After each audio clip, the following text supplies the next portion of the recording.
The night Ada Carver knocked on Hugh Blackwell's door, the wind was howling so fiercely across the Kansas plains that it nearly swallowed the sound of her fist against the wood, and if not for the way the lantern light flickered beneath the door crack and told her someone was alive inside, she might have lain down in the snow and given up entirely. She had been walking for 3 hours. Her boots had soaked through somewhere around the creek, crossing 2 miles east of Hayes, and her feet had gone from burning to numb to something beyond numb that she did not have a word for. The carpetbag she carried had grown heavier with every step, not because anything had been added to it, but because she had less strength left to carry it. She was 23 years old, 7 months along with a child whose father had walked away from her in Abilene 4 weeks ago without so much as a note, and she had precisely 11 cents to her name and nowhere left to go but forward. It was the winter of 1873, and the frontier did not care about her circumstances. She knocked again, harder this time, and heard boots on wood flooring, and then the sound of a latch being lifted, and then the door swung open, and the warmth that poured out of that small house hit her face like something from a dream she could not afford to believe in. The man standing in the doorway was tall, broad through the shoulders, with dark hair that had not been cut recently and a jaw that carried several days' worth of stubble. He was holding a kerosene lamp in one hand and had clearly been asleep, because his shirt was half untucked, and his eyes were doing the slow work of adjusting to the dark and the cold and the unexpected presence of a woman on his porch. He looked at her. Then he looked at the swell of her belly beneath her wool coat. Then he looked at her face again, and whatever he had been about to say seemed to rearrange itself entirely before it came out of his mouth. "Lord Almighty," said Hugh Blackwell, "get inside." She did not argue. She stepped through the door and he closed it behind her, and the silence that followed the wind's absence was almost startling. The room was small and simply furnished. A cast iron stove in the corner radiated a heat that made her knees go unsteady with relief. There was a wooden table, 2 chairs, a narrow shelf of books, a braided rug on the floor, and through a doorway to the left she could see the dark outline of a bed with a thick quilt folded across it. "Sit down before you fall down," he said, not unkindly. She sat in the nearest chair and set her carpetbag between her feet and tried not to cry. She was not going to cry in front of a stranger. She had made herself that promise somewhere around the creek crossing, and she intended to keep it. Hugh set the lamp on the table and looked at her with an expression that was impossible to read. He was trying to take stock of the situation without staring, which she appreciated, but the situation was fairly obvious and there was only so much a man could not stare at. "You alone?" he asked. "Yes." "How far did you walk?" "From the Morrow place east of here." He exhaled slowly. The Morrow place was 2.5 miles away on a good day, and tonight was not a good day. "They send you off in this weather." Ada lifted her chin slightly. "I was not sent. I left." There was a difference between the two, and I would rather not get into it tonight if that is agreeable to you. Something shifted in his expression then. Not quite amusement, but something in that family. He pulled the second chair out and sat across from her and looked at her steadily without any of the pity she had been bracing herself for. That surprised her. Most people's first reaction to her situation was pity, which was only one step removed from contempt, and she was tired of both. "Are you in any distress?" he asked. "The baby, I mean. Anything I need to be worried about right now?"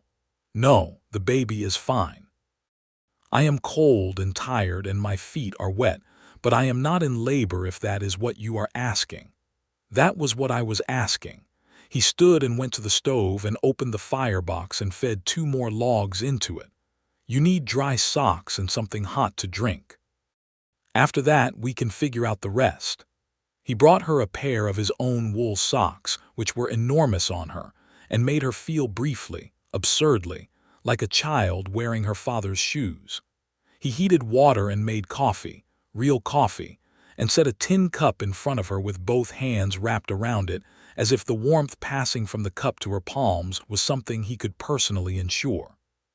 She drank it slowly, and felt the heat spread downward through her chest and into her stomach, and she watched him move around the small kitchen space with the quiet efficiency of a man who had been living alone long enough to know exactly where everything was without thinking about it. "Hugh Blackwell," he said when he sat back down, "this is my property." "Ada Carver," she said, "I apologize for arriving without warning." "Most people who show up at someone's door in a blizzard don't have warning to give," he said. She looked at the doorway to the left, at the quilt on the bed, and then back at him. "I don't want to put you out of your home," she said. "I only need one night. In the morning I can go to town and speak with someone at the church." Hugh looked at her for a long moment. Then he pushed back his chair and stood up and walked to the left doorway, and she heard him moving around in the dark room. When he came back, he was carrying the thick quilt and 2 blankets. "The bedroom is the warmest room in the house," he said. "The stove back is closest to that wall. You'll take it." Ada stared at him. "Where will you sleep?" "Out here on the floor by the stove. I've slept in worse." "Mr. Blackwell, I can't take your room. You don't even know me." "I know enough," he said. He set the blankets on the table and looked at her with those direct, steady eyes. "You are 7 months pregnant and you walk 2.5 miles in a blizzard to get somewhere warm. The baby gets the warm room. That is not a discussion." She opened her mouth, closed it, looked at him, this stranger who had not yet asked her a single question about why she was alone, or where the child's father was, or what she intended to do, who had simply stood aside and pointed toward warmth as if it were the most obvious thing in the world. "Thank you," she said, and her voice came out smaller than she intended. "Don't thank me," he said. "Drink the rest of that coffee and then get some sleep. You look like you need about 12 hours of it." She did drink the rest of the coffee. And she did sleep, deeply and without dreaming, in the warmest room in Hugh Blackwell's house, under a quilt that smelled of cedar and pine smoke, while the blizzard raged itself out against the walls. She woke to the smell of bacon. For a disorienting moment she did not know where she was, and then the weight of the quilt and the shape of the unfamiliar ceiling and the distant sound of something sizzling in a pan brought it all back to her. She lay still for a moment and listened to the morning. The wind had stopped. The silence after a blizzard was a particular kind of silence, very thick and complete, as though the snow had muffled not just sound but time. She was sitting up and trying to get her boots on when she heard his voice from the other room. "No hurry," he said. "Breakfast will keep." She came out into the main room and found him standing at the small iron cookstove with a cast iron pan, turning strips of bacon with a fork. The morning light came in clean and white through the single window, bouncing off snow that had piled itself against the glass. He had tidied away the blankets he'd slept in, and she noticed that the blankets were folded neatly on the chair and wondered briefly what time he had gotten up to do that. "How do you take eggs?" he asked without turning around. "However they come," she said. He nodded and cracked 2 eggs into the pan alongside the bacon. She sat at the table and looked at the room in daylight. It was spare but not bleak. The books on the shelf were real books, not just almanacs and farming guides, though there were those too. She recognized the spine of a Dickens novel she had read herself. On the wall above the shelf there was a small framed photograph, a woman with light hair and a serious expression, standing in front of a building Ada did not recognize. Hugh brought the plate to the table and set it in front of her and poured coffee into the tin cup, and then went back for his own plate and sat across from her. She ate because she was hungry and because the baby required her to eat even when she was not hungry, which she had learned over the past several months was one of the baby's more insistent demands. Hugh ate with the focused quietness of a man accustomed to eating alone. After a few minutes, she looked at the photograph on the wall. "Your wife?" she asked. She was not sure why she asked it. It was none of her business. Hugh looked at the photograph and then back at his plate. "Was," he said. "Eleanor. She passed 4 years ago, fever." "I'm sorry," Ada said. "So am I," he said, and nothing in his voice was performative about it. It was just the plain truth stated simply. They were quiet for a moment. Outside, a horse somewhere made a sound and she remembered that there was a barn behind the house. She had seen its dark shape when she arrived the night before. "I need to get into town today," Ada said. "I want to speak with the minister at the church or whoever handles charitable cases. I don't want to be your burden." Hugh set his fork down and looked at her directly. Hayes is going to have 3 feet of snow on the roads, he said. Nobody's going into town today. Possibly not tomorrow either. You are going to stay here until the road's clear, and that is not a discussion either. Ada looked at him. He had a way of saying things that were not discussions, that did not feel like commands exactly. They felt more like decisions made from the outside in, as though he had looked at the facts of a situation and arrived at the most logical conclusion and was now simply reporting it. You must have things to do, she said. Animals to tend. I don't want to sit here being useless. Can you cook? Yes. Then you're not useless. He picked his fork back up. I'll take care of the barn. You take care of the house. We'll manage until the road's open. It was as simple as that, or it seemed simple. Ada would discover over the following days that nothing about Hugh Blackwell was actually simple, but the simplicity was the first thing she saw, and it was not a bad thing to see first. The roads did not open for 4 days. The snow came down again on the second day, lighter but steady, and Hugh moved through those days with a methodical patience that Ada found herself watching when she thought he would not notice. He rose before dawn to tend the horses and the 2 milk cows, came back inside stomping snow from his boots, ate whatever she had prepared, and then went about the work of maintaining a homestead through a winter with the kind of quiet competence that comes from having done something hard enough times that the difficulty no longer surprises you. She cooked.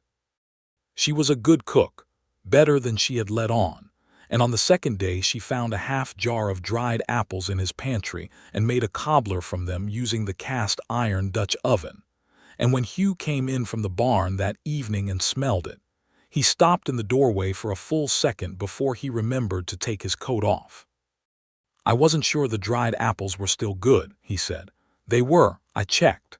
He ate 2 helpings without saying much else, but when she took the Dutch oven to wash it, he said, quietly and without looking up from where he was working at sharpening a blade, "That was the best thing I've eaten in a long time.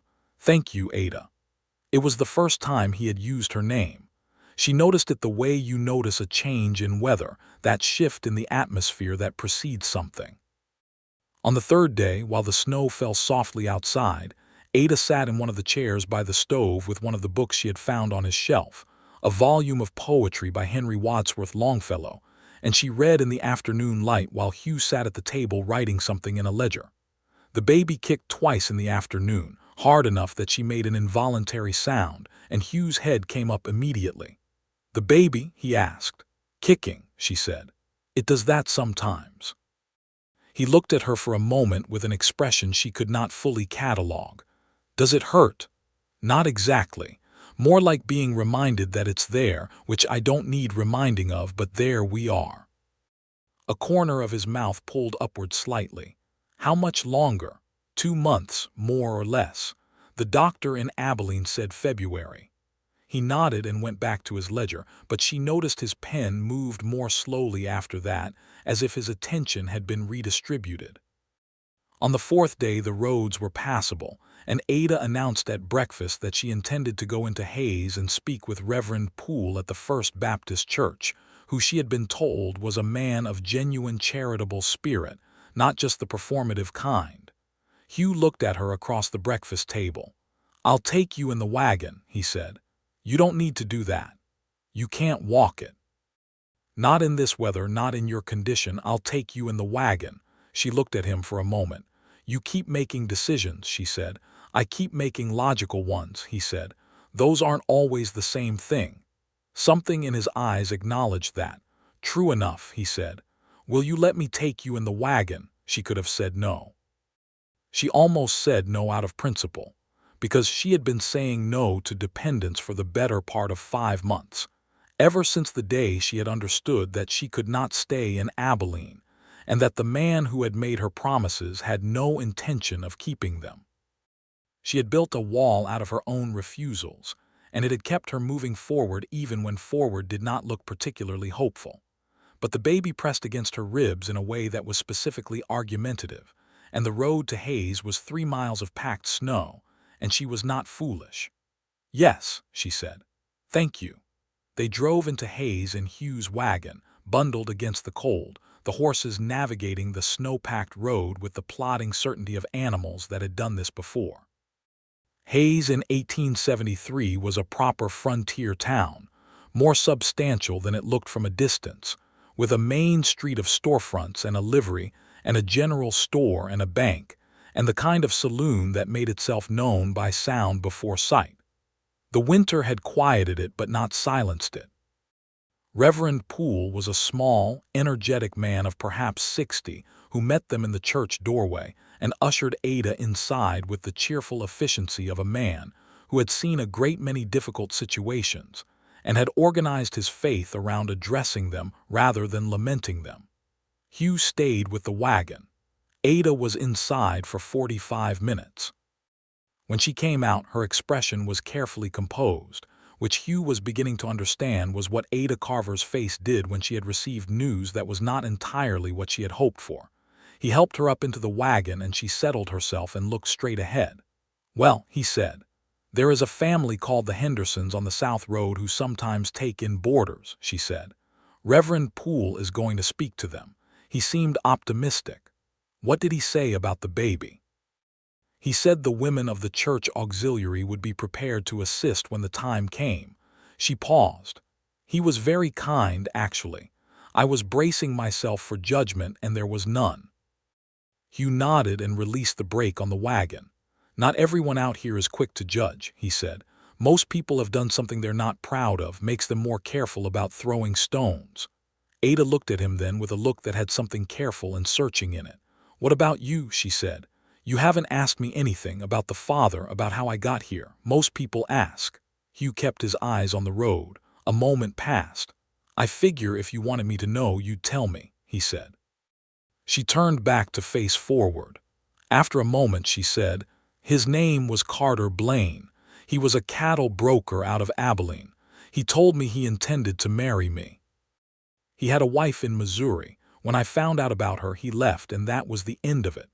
The horses' hooves were muffled by snow.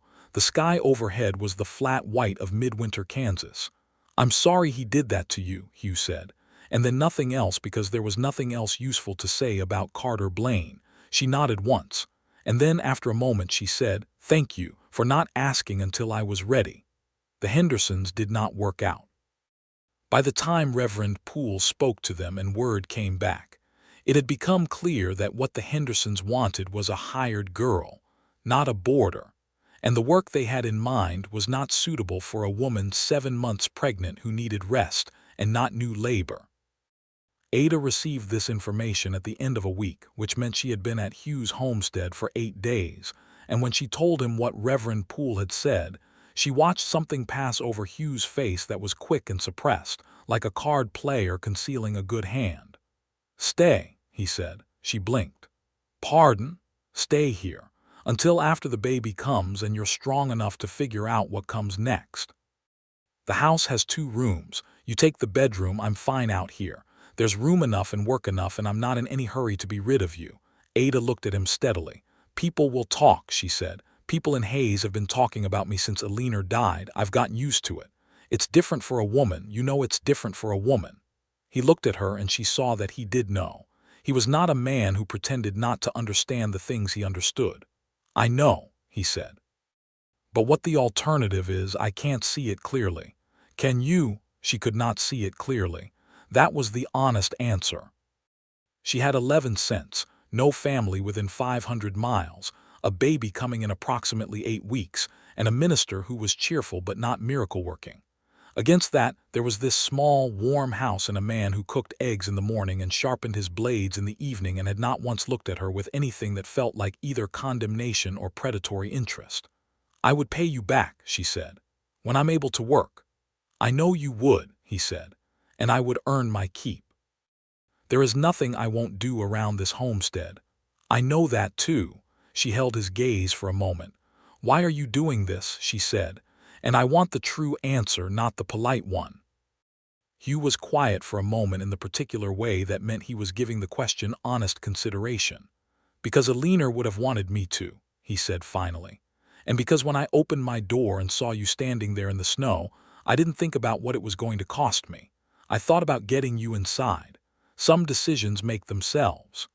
Ada felt something happen behind her sternum, something quiet and significant, like a door opening in a room she had forgotten existed. "All right," she said, "I'll stay."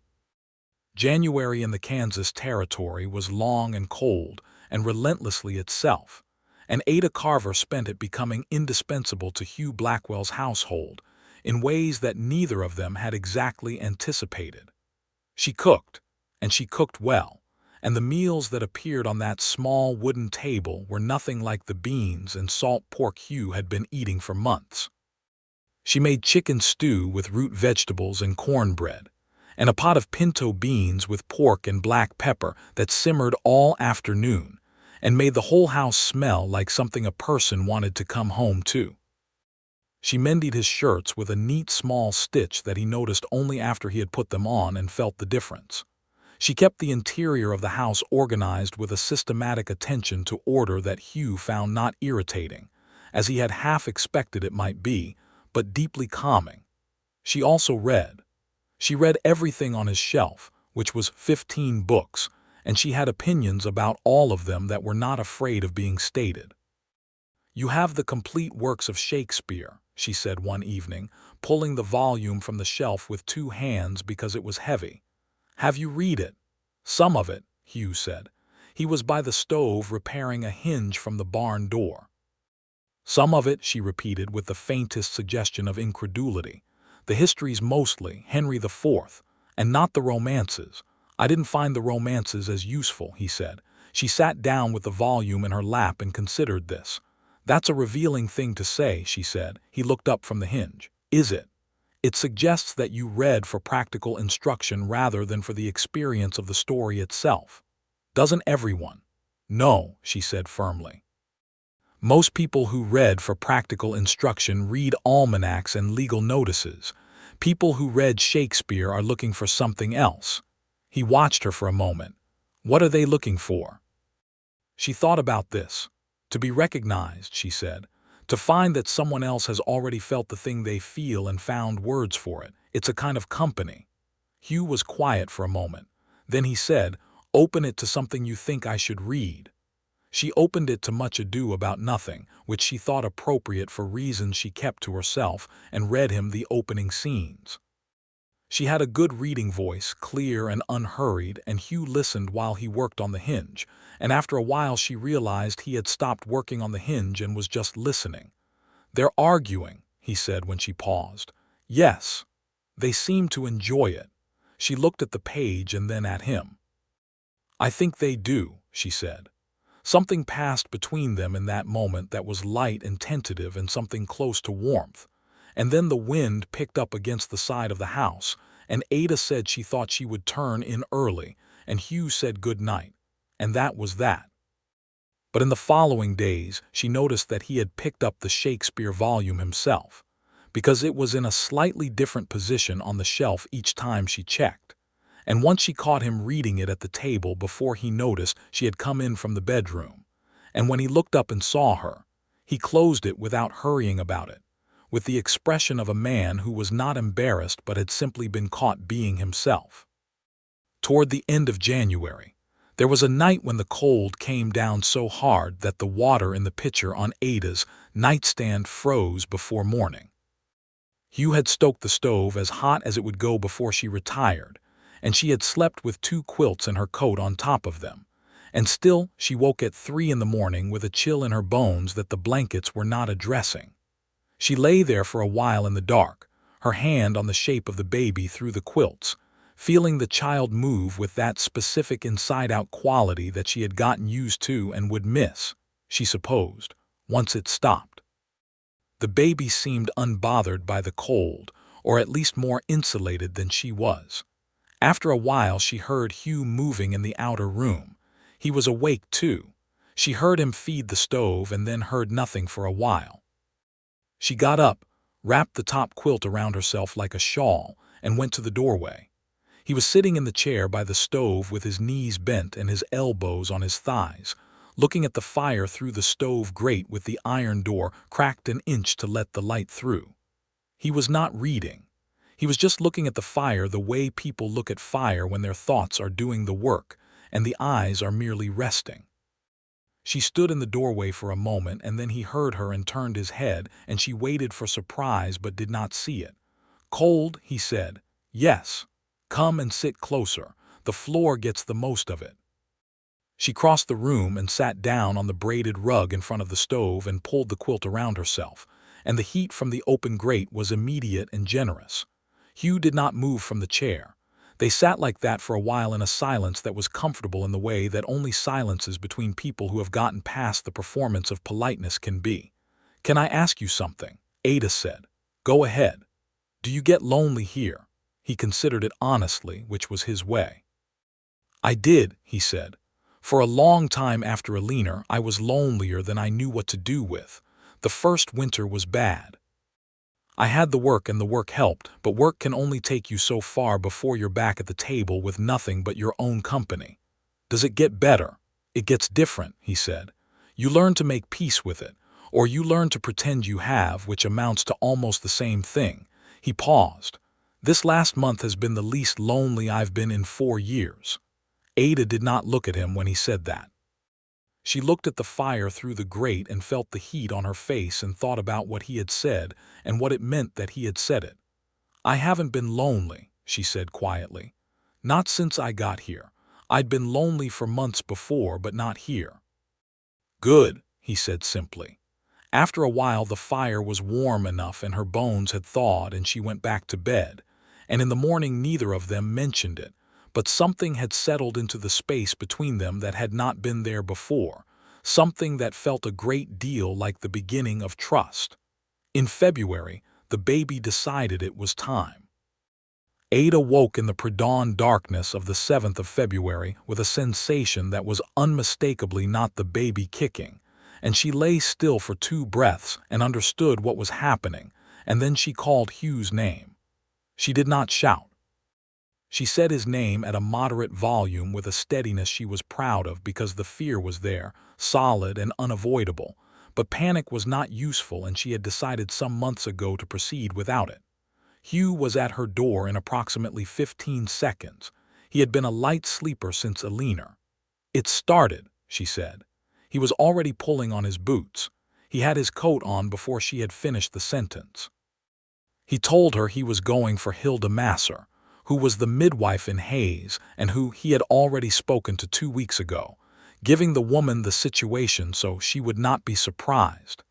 Ada had known he had done this and had been grateful without making too much of it. "How close are the contractions?" he asked. "Far enough apart that you have time to get there and back," she said. He looked at her for a moment that was longer than a glance, shorter than a statement. "I'll be back in under 2 hours," he said. "Will you be all right?" "I'm not made of glass," she said. He almost smiled. Then he was gone, and she heard the horses being hitched and the wagon leaving, and she was alone with what was happening in her body, and she breathed through it the way she breathed through everything difficult, steadily, and without wasting air on fear. Hilda Masser arrived with Hugh before Ada had expected them, which meant Hugh had driven those horses faster than he probably should have. And Hilda was a stout, capable woman of perhaps 50 who came in the door and immediately took charge of the situation with the brisk authority of someone who had done this many times and found hysteria in any form to be inefficient. She looked at Ada and said, "First baby." "Yes." "Good strong girl, are you?" "I believe so," Ada said. "Good, we'll be fine." Hugh stood in the doorway of the bedroom for a moment and Ada looked at him across the room. He looked, for the first and only time she had seen it, slightly afraid, not for himself. She understood that immediately, and it did something to her that she could not afford to think about in the present moment. "Go," said Hilda to Hugh, with the decisive authority of a woman whose professional setting was the bedroom and whose opinion about men in it was low. "Stoke that stove and keep the water hot and stay out of my way." Hugh went. The labor was 9 hours, which Hilda called reasonable for a first and Ada called approximately 8.5 hours too long, but there it was. Hugh kept the stove hot. Ada knew this because the room stayed warm throughout, warmer than it had been, and she understood that he was out there feeding wood into the firebox without being asked and without stopping. At 4:15 in the afternoon of February 7th, 1873, Ada Carver's son came into the world in the warmest room in Hugh Blackwell's house, and he arrived already with opinions about it, because his first sound was loud enough to carry clearly into the outer room where Hugh was sitting. She heard Hugh make a sound. She could not see him, but she knew the sound. It was involuntary and brief, and it was the sound a person makes when something they have been holding their breath about is resolved.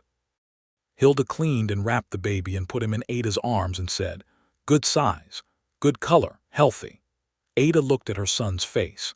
He had stopped crying and was doing the complicated new work of being alive in the world outside, his eyes screwed shut, his hands in fists. He was small and perfect and entirely real, and every hard mile of the last several months arrived in Ada's chest all at once in a wave that was not grief and not relief but something larger than either. "Can Hugh come in?" Ada asked. Hilda raised an eyebrow with the professional neutrality of a woman who had stopped asking questions about complicated situations long ago. "I'll send him," she said. Hugh came to the doorway. He had shed his coat and his shirt sleeves were rolled up, and he had been running his hands through his hair, which explained why it looked the way it did. He stopped in the doorway and looked at Ada and then at the bundle in her arms, and his face did something she had not seen it do before. It opened. "Come and look," she said. He crossed the room and stood beside the bed and looked down at the child, and the child seemed entirely unconcerned with being looked at, which Ada thought was a good quality in a person. "He looks like he's thinking hard about something," Hugh said quietly. "He looks like he's furious that he was disturbed," Ada said. "He's all right." "Hilda says healthy, I believe her." He was quiet for a moment, looking at the baby. Then he said, "What will you call him?" Ada had thought about this. She had thought about it for most of 9 months and had arrived at an answer that she was now going to say out loud for the first time. "James," she said. "James Henry Carver." Hugh nodded slowly. "That's a good name," he said. He stood there for another moment, and then he said, "You did something remarkable today, Ada Carver." And he said it simply and without performance, as a statement of plain fact, and she felt the truth of being seen in it in a way that went all the way down. "Thank you," she said, "for not letting me sit in the snow." He looked at her then with the full attention of those dark eyes and said nothing for a moment, and then said, "Go to sleep. I'll be right outside." She did sleep, with James Henry on her chest rising and falling with her breaths, and she did not dream of Abilene or Carter Blaine or any of the long cold miles of the last several months. She dreamed of nothing at all, which was the most restful thing available. The weeks after James was born were their own kind of weather, unpredictable and full of small intensities. Ada healed as healthy women do, steadily and without much complaint, and James was a loud and opinionated presence in the house from the start, making his needs known with a clarity that Hugh found impressive and occasionally alarming. "He knows his mind," Hugh said one morning, watching James execute a very thorough protest about the pace at which breakfast was being prepared. "He knows his lungs," Ada said, lifting the baby to her shoulder and moving the pan off the heat simultaneously, because motherhood had already taught her the art of doing 3 things at once. Hugh sat at the table with his coffee and watched her, and she knew he was watching and did not mind it the way she had always minded being looked at before. His looking was different. It was attentive without being intrusive, warm without being presumptuous. James quieted against her shoulder, and she turned and found Hugh smiling. Not a small corner-of-the-mouth adjustment, but a real smile, the kind that changed the whole landscape of his face, and she was struck again by how different he looked when he forgot to be careful. "What?" she said. "Nothing," he said. "Just." He gestured slightly at the room, at her, at the baby, and did not finish the sentence. She understood it anyway. They fell into a new rhythm, the 3 of them, and it was remarkable how naturally it arranged itself. Hugh did the outdoor work, the animals and the fence mending and the hauling, and Ada managed the house and James. And in the evenings they sat together by the stove, and she sometimes read aloud, and he sometimes talked about the property and what he wanted to do with it come spring, when the ground thawed and the real work could begin. He spoke about the land with a particular kind of love that she recognized as the love of someone who has put their grief into the earth and watched it become something that grew. He had come to Kansas in 1869, he told her. He and Alina had come together, had built this house together, had planned the life they were going to have here. Alina had died in the spring of 1870, of a fever that the doctor in Hayes had not been able to address with anything he had on hand, and Hugh had stayed because leaving would have meant abandoning the only place where Alina still existed in some form, in the walls they had built and the ground she was buried in, 300 yards east of the house under a cottonwood tree. Ada listened to this carefully. She had noticed the grave when the snow retreated enough for her to go outside with James bundled against the February cold, a simple wooden marker with Alina's name carved into it in letters that were uneven in a way that suggested the man who made them had been grieving while he worked. "You go out there sometimes," Ada said. It was not a question. "Sunday mornings usually," Hugh said.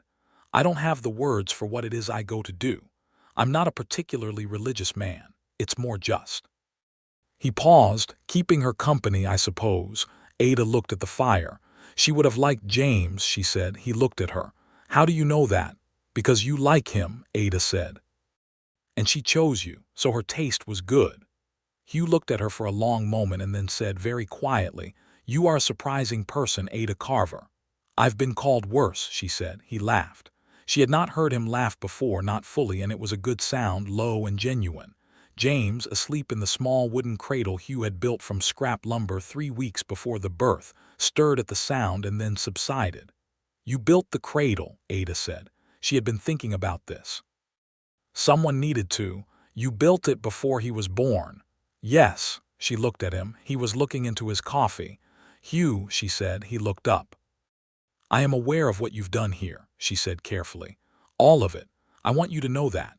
He held her gaze for a moment.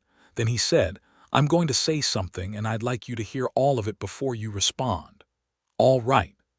I have been living in this house for 4 years trying to decide whether the life I built with Alina was the life I was always going to have or whether it was the beginning of something that could continue differently with new people in it. I had pretty much convinced myself the answer was the former." He paused. "And then you showed up in the snow." Ada said nothing. She had promised to hear all of it. "I am not a man who moves quickly," he said. "I don't say things I don't mean, and I don't mean things I haven't thought through. So when I tell you that the last 2 months have been the most alive I have felt in 4 years, I want you to understand that I have thought about it and I believe it to be true." She was very still. "I am not asking you for anything," he said. "I know your situation is complicated. I know you have a child and plans to make and a future to sort out. I'm not trying to complicate that. He stopped, started again. "I wanted you to know that I don't think of you as someone I took in. I think of you as someone who came home."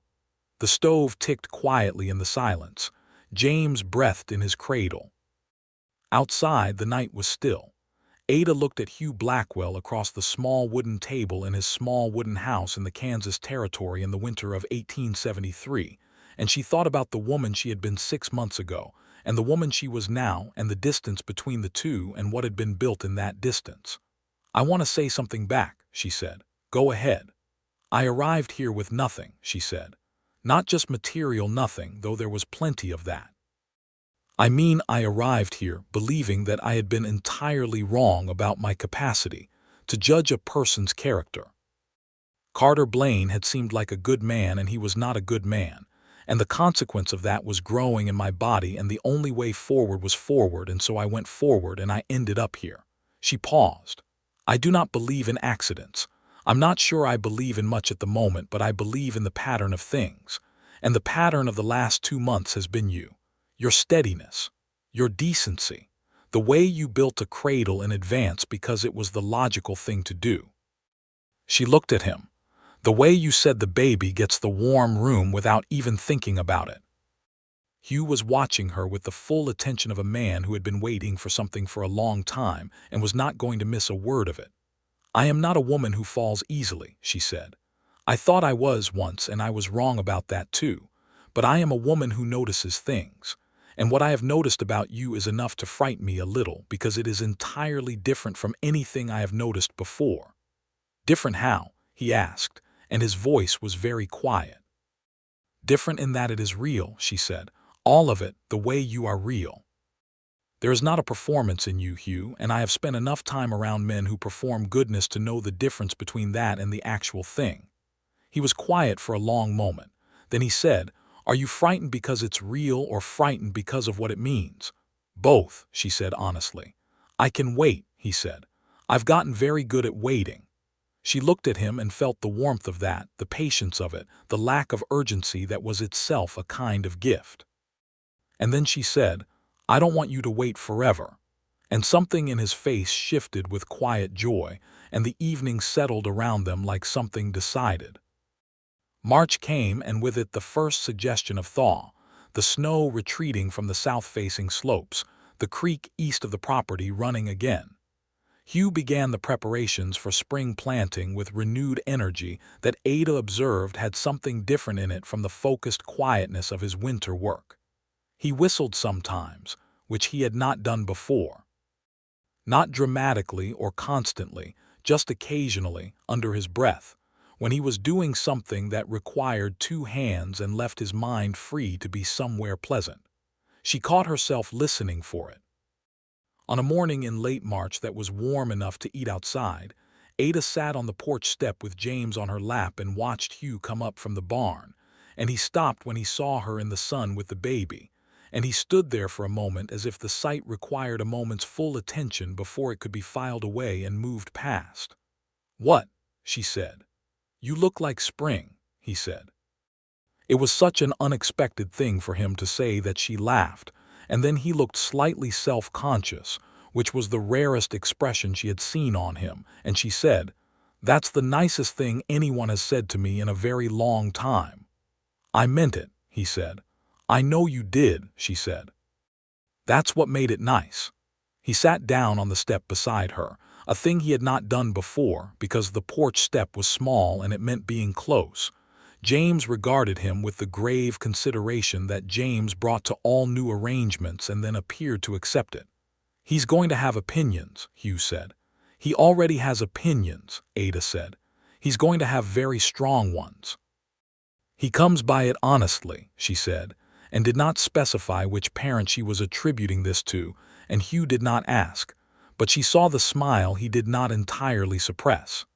In April, a man rode up to the property on a sorrel horse, and Hugh was in the field and Ada was on the porch. The man had the look of someone who spent a great deal of time on horseback and not much time in chairs, lean and weathered with a hat pulled low. He stopped at the gate and looked at the house and then at Ada and said, "I'm looking for a Blackwell property." "Hugh Blackwell." "He's in the south field," Ada said. The man nodded and looked at her again in a way that had assessment in it but not hostility, and then he rode around to the field. Ada went inside with James and watched from the window as Hugh and the man talked for several minutes, and whatever the conversation was about, it was not unpleasant, because Hugh's posture was easy throughout. The man turned out to be a neighbor, Cal Briggs, who ran a cattle operation 2 miles north and had a proposition about shared use of the creek water in the dry months. This was the sort of conversation that could take 20 minutes or 2 hours depending on the men involved, and Cal Briggs struck Ada as a 2-hour man when she met him properly at supper, which Hugh invited him to stay for. Cal Briggs was forthright and not ill-mannered, but he was the sort of man who looked at a situation and named it plainly, and midway through supper he looked at Ada and then at Hugh and said, "So you two are married?" There was a brief silence. Ada's fork continued its path without hesitation, because she was not going to supply the answer to that question without Hugh supplying it first, since it was his home. "Not yet," said Hugh, and the words came out with a perfect evenness, as though he had been waiting to say them and was simply noting the accurate present tense. Ada looked at her plate and was very grateful that she had not brought a forkful of food to her mouth in that exact moment. Cal Briggs nodded in the way of a man who had decided the personal arrangements of his neighbors were not his business. "Well," he said, "you've got a good place here, both of you." After Cal left, Ada stood at the wash basin and heard Hugh come into the room behind her, and she said, without turning around, "Not yet." "Yes," he said, "that implies an eventually. It was meant to." She turned around. He was standing in the center of the room with his arms loose at his sides and his hat on the table, and his expression that particular combination of steady and open that was the most characteristic thing about him. "Is that what you want?" she asked. "Or was it just the easiest thing to say in the moment?" "Ada," he said, "when have you ever known me to say the easiest thing?" She had not. That was accurate. She looked at him for a long moment and felt the weight of what was being asked and what it would mean, for her and for James and for Hugh and for the life that was possible in this house and on this land. "I'm not going to pretend I'm not afraid," she said. "I was wrong about a man's character once, and it cost me a great deal." "I know," he said. "You are not Carter Blaine." "No," he said, "I am not. You are a better man than he ever thought about being." Something moved in Hugh's eyes at that. "I can't make you certain," he said. "I can only be what I am and let you decide if it's enough."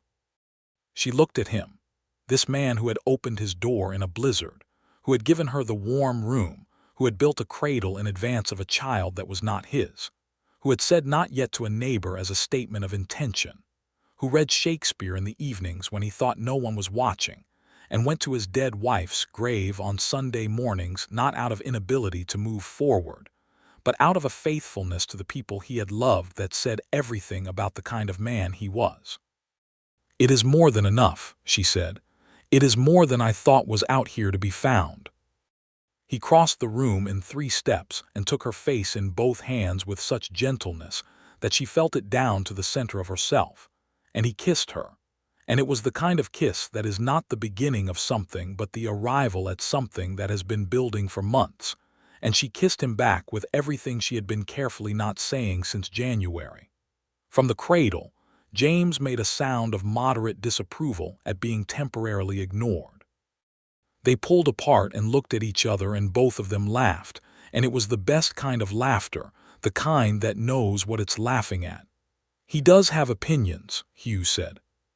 "He does," Ada agreed, and went to pick up her son.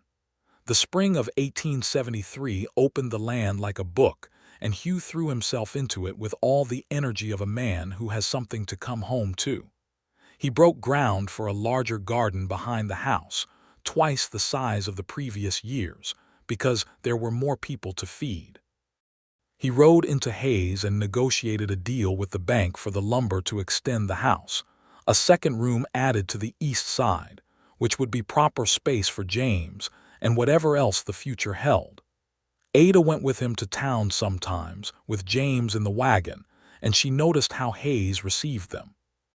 There was the expected segment of gossip, the sort that attached itself to any woman who lived unmarried in a man's home, and she was not naive about it and did not pretend it did not happen. But there was also the reality of the frontier, which was that survival required pragmatism and judgment was a luxury. People had more time for in settled places with settled rules. Reverend Poole greeted them both with the same warmth he had shown Ada in January, and asked after the baby with genuine interest. And the women of the church auxiliary who had assisted with blankets and food in February seemed to have filed Ada away in the category of situations with satisfactory outcomes. One afternoon in May, Ada was in the garden when she heard horses and looked up to see 2 riders approaching along the north road, men she did not know, and she felt the instinctive wariness that a woman alone feels, which had become familiar enough over the past year to be more information than fear. But Hugh came out of the barn before the riders reached the gate, and she read the situation in the way the men's horses slowed when they saw him. Hugh was not a physically threatening man in the way that a bully is threatening. He was simply someone who stood his ground in a way that communicated clearly that the ground was his, and he knew the extent of it. The men were passing through, looking for water for their horses, and Hugh gave it to them without ceremony, and they rode on. And when they had gone, Hugh came to where Ada was kneeling in the garden and crouched beside her. "Passing through," he said. "I know," she said. "I watched." He looked at her. "Were you frightened?" She thought about it. "A little," she said honestly, "but less than I would have been 4 months ago." He picked up a clump of turned earth and examined it for no particular reason and then set it down. "I'm going to ask Reverend Poole about the arrangements," he said without preamble. "Next time we go into town, if that's agreeable to you." Ada looked at her hands in the garden dirt. Then she looked at him. "The arrangements," she said. "Getting married," he said. "If you'll have me." She looked at this man who communicated proposals of marriage while crouching in a garden examining dirt clumps, and she thought that she would not change a single thing about it. "Yes," she said, "I'll have you." He nodded as if this were confirmed information and stood up and went back toward the barn, and then he stopped and turned around. "Ada," he said. "Yes." "I'm glad you knocked on my door." She smiled at him, wide and unguarded, the first smile that felt like the full version of herself. "So am I," she said. They were married on a Saturday in June of 1873, in the First Baptist Church of Hayes, with Reverend Poole officiating and Cal Briggs standing witness and Hilda Masser sitting in the front pew with James, who wore a small white garment that Ada had sewn from a piece of muslin, and who expressed his opinion of the proceedings at intervals throughout the ceremony in a manner that Reverend Poole found endearing, and the rest of the congregation found equally so. Ada had made her own dress from a length of pale blue cotton she had purchased at the general store, with money she had earned helping the store owner's wife with correspondence and accounts, a skill she had not mentioned she possessed until the opportunity to use it presented itself. Hugh had cleaned up with a thoroughness that suggested he had taken the business seriously, and he wore a jacket she had not seen before, dark wool, that fit well enough to make her think it had been properly made for him at some point. He was nervous. She could tell, not because he showed it, but because she had learned to read the specific arrangement of his stillness, and the stillness he had standing at the front of the church was slightly too deliberate. She liked knowing that. She liked that he was not unmoved. When Reverend Poole said the words and Hugh said his, he said them with the full weight of someone who understood that words meant things and chose to mean them. Ada said hers looking at Hugh's face, and she thought about the woman who had walked through a blizzard with 11 cents and no plan beyond the next step, and she thought about the extraordinary specificity of having ended up precisely here, in this church, in this town with this man, and she thought that she would not trade the hard months for anything, because the hard months had led to this. They were married by noon and home by mid-afternoon, and the June light was long and golden across the Kansas plains, and the grass was high with the rain that had come through the week before, and Hugh lifted her down from the wagon with both hands at her waist, and James regarded the whole operation with his usual judicious gravity, and the three of them went inside together. That evening, after James was settled and the house was quiet, Hugh and Ada sat on the porch in 2 chairs he had brought outside, watching the last of the light go out over the prairie. The sky went from gold to rose to a deep violet that seemed to have no bottom to it. "What are you thinking?" Ada asked. He was quiet for a moment. "That I did not expect this," he said. "Any of it. Not you, not James, not this particular version of what my life was going to be. I'd made a kind of peace with the smaller version. And now I'm thinking the smaller version doesn't look very appealing from here." He turned his head and looked at her in the last of the light. "You made it larger, Ada, you and James, just by being here." She reached across the space between their chairs and found his hand and held it, and he turned it over and held hers back, and they sat like that while the prairie dark settled around them and the first stars appeared, very bright and very close in the way of stars over open country. "I love you," she said. She had not said it before formally. She had demonstrated it in 100 ways, but she had not said the words. Hugh held her hand tighter and said, "I love you," back, and it was the plainest and the most complete thing she had ever heard. The summer was long and fruitful and full of work. Hugh broke more ground and they planted more. And Ada managed the garden with the same systematic attention she brought to everything. And when the corn came in, it came in well. And when the tomatoes came in, she put up 14 jars of them in the pantry, which Hugh regarded with the specific admiration of a man who had spent winters eating from inadequate stores. The house extension was finished in July, rough but solid, and James had his own room now, small and south-facing with a window that caught the morning sun, and that Ada had hung with a piece of checked cloth for a curtain. James grew. He grew in the way of healthy babies who are well fed and warmly held, with a rapidity that seemed to Ada continuous but that she would occasionally catch Hugh observing with the focused attention of someone trying to commit it to memory. "He's going to walk soon," Hugh said in August, watching James execute a determined circuit around the braided rug on all fours. "He's been threatening to for 2 weeks," Ada said. "He'll do it when he's sure he's going to succeed," Hugh said. "He doesn't do things until he's sure." Ada looked at Hugh and then at James and thought that was a fairly revelatory thing to say. "He must get that from someone," she said. Hugh looked at her with the particular expression that was his version of amusement, the one that lived just behind the eyes. James took his first steps on a Wednesday in September, 10 months old, gripping the edge of the chair, and then releasing it with an expression of absolute concentration, and taking 3 steps to where Ada was sitting on the floor, and landing against her knees with the triumphant impact of a very small explorer making landfall. Hugh let out a sound that was entirely involuntary and entirely delighted, and he picked James up and held him at arm's length and said, "There you go," with a pride in his voice that was not performed or measured. James regarded him from his elevated position with the air of a person who has always known this would happen and is waiting for the world to catch up.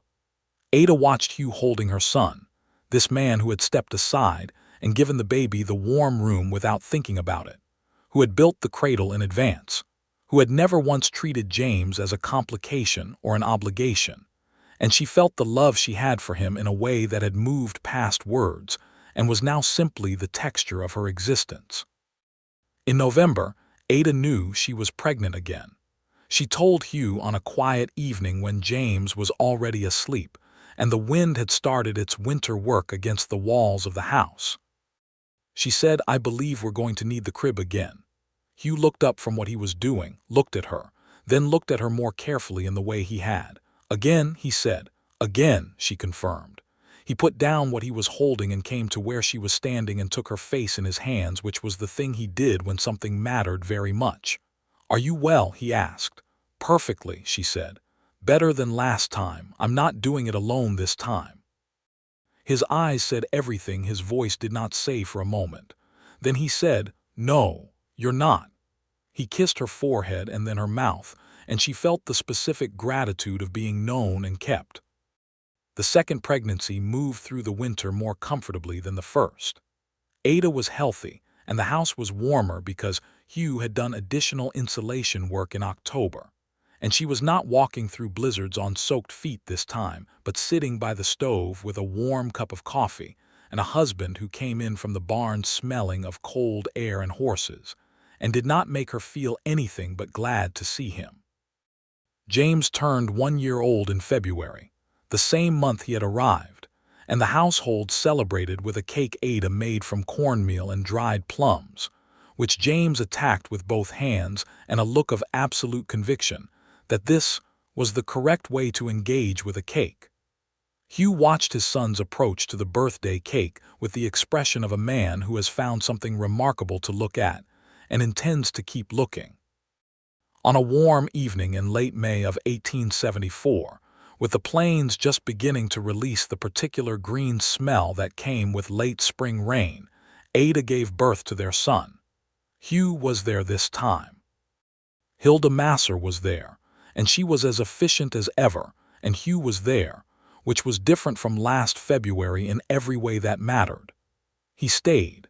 He held Ada's hand when she wanted it held and let her be when she needed to be unencumbered, and he had the specific patience of a man whose love was active and not decorative.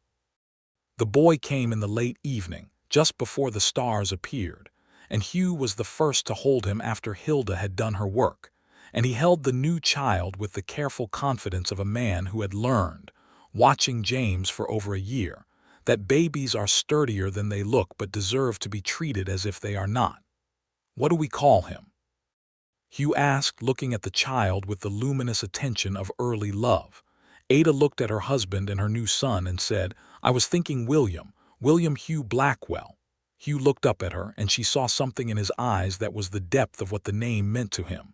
"William Hugh," he said quietly. "After his father," she said simply. He was quiet for a long moment, and then he said, "That's a very good name, Ada." William Hugh Blackwell arrived in a home that was ready for him, with a room that was warm and a father who had built the cradle again, and a brother who would be approximately 17 months old when they met properly, and who would regard the entire enterprise with his characteristic combination of assessment and eventual acceptance. The years that followed were the ordinary and extraordinary years of a frontier life, the kind of years that are not dramatic in themselves but accumulate into something tremendous. The homestead grew. Hugh brought in 2 more horses and expanded the cattle arrangement with Cal Briggs into a proper partnership, and the money was not lavish, but it was sufficient, and sometimes more than sufficient, and the pantry was always full going into winter. Ada continued to do correspondence and accounts work for several Hayes businesses, developing a reputation for precision and discretion that brought her more work than she had time for, which was a pleasant problem to have. James grew into a boy of strong opinions and considerable energy, who helped in the barn from the time he could carry a bucket, and who had his mother's intelligence and his father's patience, which was an unusual combination, and served him well. William was different, sunnier and more easily delighted, a boy who laughed easily and ran everywhere and treated the world as if it had been specifically arranged for his enjoyment. On a Sunday morning in the spring of 1876, Ada watched Hugh walk across the east field to Aliner's grave under the cottonwood tree, which was in early leaf, pale and shimmering. He went alone, as he always did, and she watched from the kitchen window and thought about Aliner, whom she had never known, who had built this life with Hugh and then left him in it. She did not feel jealous of Aliner. She had never felt jealous of Aliner. She felt something more like kinship, like gratitude to a woman she could not thank, because the man Aliner had chosen and shaped was the man who had opened his door in a blizzard and made room.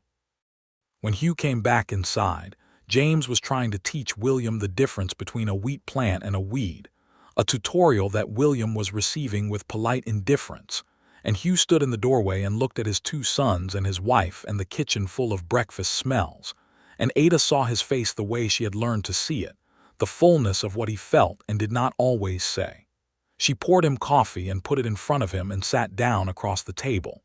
"Good morning," she said. "Good morning," he said. He looked at her with all the years of what they were to each other in his eyes. "How did you sleep?" "Well," she said.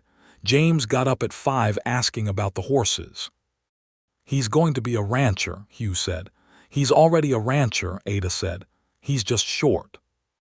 Hugh drank his coffee and smiled, and outside the Kansas morning was clean and wide and full of light, and the boys argued companionably about weeds, and the stove ticked, and Ada Carver Blackwell looked at her husband across a breakfast table in a house she had come to in a blizzard 5 years ago with 11 cents and an unborn child and the most desperate forward momentum she had ever generated, and she thought that she could not have planned this if she had tried.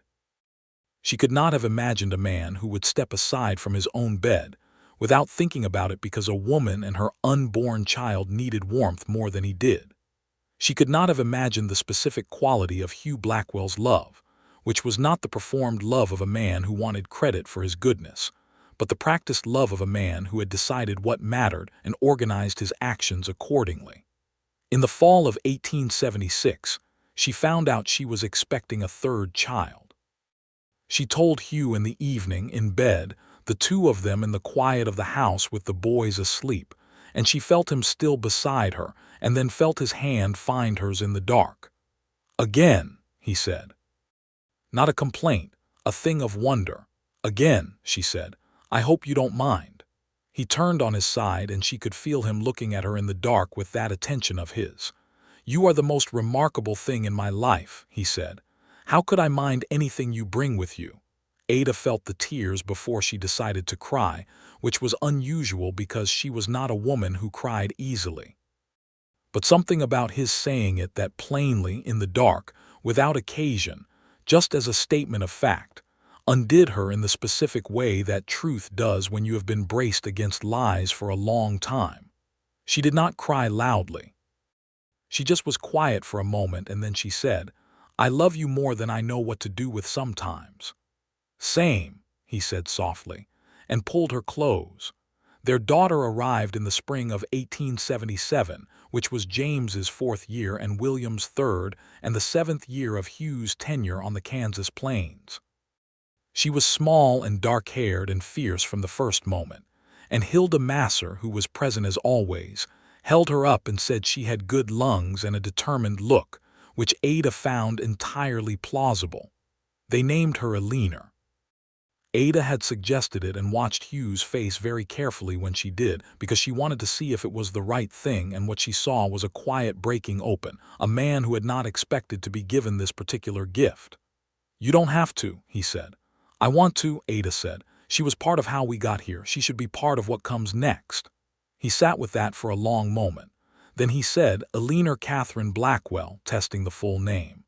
"Perfect," Ada said. He looked at his daughter in the crook of his wife's arm and said, "Hello, Alina," with a tenderness that was so total it made the whole room feel different. Cal Briggs came to see them the week after the baby arrived and found Hugh on the porch looking out over the property with his hat off and his sleeves rolled up in the April sun, and Cal stood beside him and looked at the same thing. "3 children now," Cal said. "3, Hugh confirmed. "You've done well, Blackwell." Hugh looked at the house and the fields and the barn and the cottonwood tree to the east and the road that came from Hayes, and that a woman had walked along in a blizzard 6 years ago because she had no other direction to go. "I didn't do much," he said. "I mostly just opened the door." Cal looked at him with the skeptical expression of a man who has watched Hugh Blackwell work for 5 years. "You did more than that," Cal said. "She did more," Hugh said simply, and went back inside to his wife and his children and the rest of his life.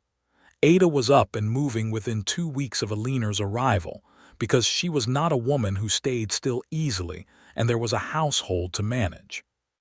The boys were fascinated with their sister in the specific way of children, who are old enough to understand what a baby is and young enough to find it completely extraordinary. James approached Alina with his characteristic careful assessment and declared her acceptable. William liked her immediately and wanted to hold her constantly, which Ada managed with the patient diplomacy of a woman who had been managing the competing needs of multiple people for years. Hugh was a father the way he was everything else, wholeheartedly and without display. He changed the course of his evenings to accommodate whoever needed what, and he never made it seem like accommodation, which Ada had come to understand was the highest order of love, the kind that does not keep score. On an evening in the summer of 1877, when Alina was 3 months old and the boys were asleep in the plains outside where the particular violet of late Kansas dusk, Ada sat on the porch step with the baby and Hugh sat beside her, and they watched the sky and the fireflies beginning in the grass and the last colors moving off the horizon. "Do you remember that first night?" Ada said. "Which first night?" He knew which one. "The blizzard, when you opened the door." "I remember," he said. "What did you think when you saw me standing there?" He was quiet for a moment. "I thought you must be desperate," he said. "And then I looked at your face and thought you must be the least desperate-looking woman I had ever seen for someone standing in a blizzard. And then I thought, get her inside, and everything else came after." "I was terrified," Ada said. "I was not going to show it, but I was." "I know," he said. "I could see it under the part you weren't showing." She looked at him. "You could." "I've always been able to see it," he said. "The part underneath, it's part of why I knew." "Knew what?" He looked at her and at the baby and at the dark line of the plains and then at her again. "That you were going to change everything," he said. "I just didn't know how completely." Ada looked at her daughter, who was doing the complicated work of watching the world with her dark eyes open very wide, taking inventory. She would be, Ada thought, a person who noticed things, like her father. "Hugh," Ada said. "Yes. I want you to know something." He waited. "I know where I come from," she said. "I know what the past looked like and what I came out of, and that it was not the story I would have chosen if I had been doing the choosing. But I don't regret any of it, not 1 mile of it. Because all of it brought me to your door, and your door was exactly where I was supposed to be." He looked at her with everything he was for a long moment. "That door is always open," he said. "It always will be." She leaned her head against his shoulder and felt him settle under the weight of it, easy and certain. And the fireflies rose from the grass in their drifting constellations. And Alina made a small sound of commentary that might have been satisfaction, or might have been a question about the fireflies. And the plains held them all in the warm, still center of a summer night that smelled of grass, and the distant rain that was coming, and the cedar and pine smoke of a house that was a home. They sat there until the night was complete and the stars were fully out, and then they went inside, and the door closed behind them, and the light came through the window and fell warm across the porch. And on the road from Hayes there was no one coming, because everyone who should be here was already here, inside, and accounted for, and loved. The Kansas Territory was not a gentle place. It had been unkind to more people than Ada could count, and she knew the history of the land beneath her feet, land that had been home to the Cheyenne and the Arapaho and other peoples before treaties that were not honored had pushed them further and further from what had been theirs.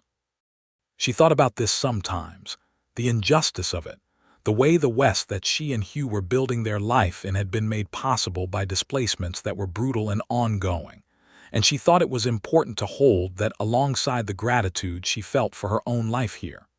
Two things could be true at once.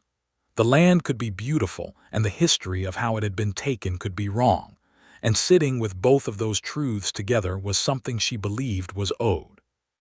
Hugh had spoken of this once carefully when they had heard about the conflicts further southwest, about the way the army moved through, and he had said, "There are people who were here before us who deserved better than what they received, and I don't know how you carry on building something on land with that history except to acknowledge it and to try to be the kind of people who would have done differently."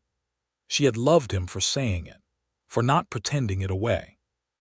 James, growing up, asked questions about it, the sharp, direct questions of a child who had his mother's intelligence, and Ada answered them honestly and let the complexity be complex, because she did not believe in simple stories that left things out. By 1878, the Blackwell homestead was a proper established property, with good fences and a well-maintained barn, and a kitchen garden that Ada managed with the focused expertise of someone who had been studying what grew well in Kansas soil for 5 years. Hugh and Cal Briggs's cattle partnership had expanded to include a third man, a younger rancher from the east side of Hayes named Peter Dole, who was respectful and hardworking, and who regarded Ada Blackwell with the proper deference of a man who understood within 10 minutes of meeting her that she was nobody to be underestimated. The children grew in the way of children on a working farm, which was quickly and usefully. James at 5 was capable and serious, and wanted to be involved in everything. William at 4 was cheerful and inventive, and could usually be found doing something creative with whatever was available. Alina at 1 was a force of nature in a small package, already walking, already determined to participate in everything her brothers were doing regardless of the scale difference. Hugh, watching his 3 children from the barn door one October morning, said to Ada, who was standing beside him with a coffee cup, "I never knew it would look like this." "Like what?" she said, though she was looking at the same thing and she knew. "Full," he said. "I never knew a life could look this full." Ada looked at her children in the autumn light and her husband beside her and the house behind them, and the road that ran to town, and the cottonwood tree to the east standing gold in the October morning. And she thought that this was the thing about arriving at a place you were not looking for. You could not have described it in advance. You could only recognize it when you got there. She had arrived at his door with nothing, and he had given her the warmest room in the house without thinking about it. And that gesture, that simple, unthinking generosity, had been the seed of everything that grew. She put her arm through his, and he covered her hand with his, and they stood like that in the October morning, while their children ran and called in the field below the barn, and the plain stretched out in every direction under a sky that was very large and very blue, and the life they had built together held them firmly in its center, complete and fully real, with room for everything that was still to come. James would grow to be a rancher, and would marry a woman from Ellsworth in the spring of 1893 and bring her home to the land his father had built. William would go east for education and come back with ideas and energy, and would become a doctor in Hayes, delivering children in the same town where he had been born, a connection he found fitting. Alina would be as fierce as her first moments had promised, a woman of considerable education and considerable opinions, and she would keep the name of the woman she had been given and make it entirely her own. And Hugh Blackwell and Ada Carver Blackwell would grow old on the Kansas plains in the way of people who have built something worth staying for, with their hands in the same dirt, and their eyes on the same horizon, and their chairs side by side on the porch in the long summer evenings. And the work of loving each other would be the work they came back to every day, because work done well is the most sustaining thing there is, and they had both decided in the winter of 1873 that this was work worth doing. On a morning many years later, Hugh came into the kitchen and found Ada at the window with her coffee, looking out at the plains in the particular early light that made everything very clear. He came and stood beside her, and they stood together in the quiet of a house that had held so much living. "What are you looking at?" he said. She was looking at the cottonwood tree to the east, golden in the morning, standing over Alina's grave, which was kept. She was looking at the barn where James had learned to work. She was looking at the road that came from Hayes, from the direction she had come from years ago on foot in the snow. "Everything," she said. He put his arm around her shoulders, and she leaned into him the way she had been leaning into him for years, easy and certain, with the knowledge of exactly where she was and exactly where she belonged. "Good everything or hard everything," he said. She turned her head and looked at him, at his face that she knew better than her own, at the gray that had come into his dark hair, and the lines at the corners of his eyes that were the lines of a man who had laughed and squinted into Kansas wind for many years. "The best everything," she said. He kissed her temple, and she felt it all the way down, the warmth of it, the constancy of it. Outside, the morning opened over the plains in its great wide way, and inside the house there was coffee on the stove and bread rising, and the sound of the world going about the business of being a good world, for people who had found each other in the cold and decided together that the cold was worth it for what came after. The door that had opened in the blizzard was never closed again. Not truly.